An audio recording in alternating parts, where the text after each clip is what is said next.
Chicken curry recipe easy మెథడ్లో ఇలా చేశాను.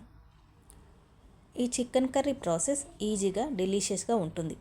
అందరూ చేసే చికెన్ కర్రీయే కానీ సింపుల్గా నేను రెగ్యులర్గా చేసే స్టైల్లో ఇలా చేశాను. అయినా చికెన్ కర్రీ ఎలా చేసినా టేస్టీగానే ఉంటుంది. ముందుగా 1/2 kg చికెన్ తీసుకొని క్లీన్గా 2 times వాష్ చేసి పెట్టండి. అందులోకి పసుపు, అల్లం వెల్లుల్లి paste 1 tablespoon, 2 tablespoon కారము, 1 టేబుల్ స్పూన్ ఉప్పు, 1/4 కప్పు ఆయిల్ వేసి అన్ని చికెన్ పీసెస్లో కలిసే వరకు బాగా కలిపి 15 minutes పక్కన పెట్టండి. ఈలోపు ఉల్లిగడ్డలను సన్నగా తరిగి పెట్టండి. స్టవ్ పైన గిన్నె పెట్టుకొని అందులోకి 1 స్పూన్ ఆయిల్ వేయండి. ఆయిల్ కొంచెం మరిగాక అందులోకి సన్నగా తరిగిన ఉల్లిపాయలను వేసి కలపండి.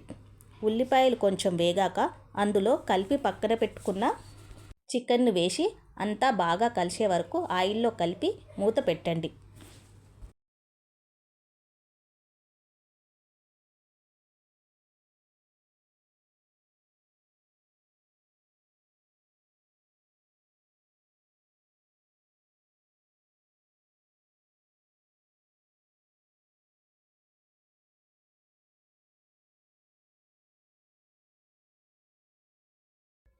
టెన్ మినిట్స్ తర్వాత మూత ఓపెన్ చేసి మరలా ఒకసారి స్పూన్తో కలపండి.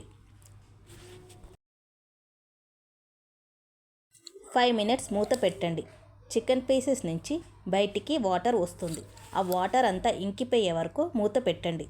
వాటర్ ఇంకిపోయిన తర్వాత గ్లాస్ వాటర్ యాడ్ చేసి కలిపి 5 minutes మూత పెట్టి సిమ్లో ఉడికించండి. ఈ కర్రీ అన్నంలోకైనా చపాతీలోకైనా చాలా బాగుంటుంది.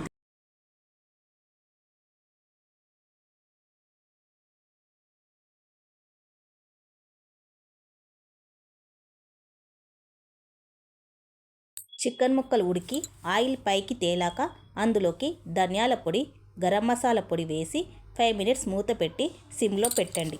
5 minutes తర్వాత కొత్తిమీర చల్లి స్టవ్ పై నుంచి దించేయండి. ఎంతో ఈజీగా టేస్టీగా ఉంటుంది ఈ చికెన్ కర్రీ రెసిపీ.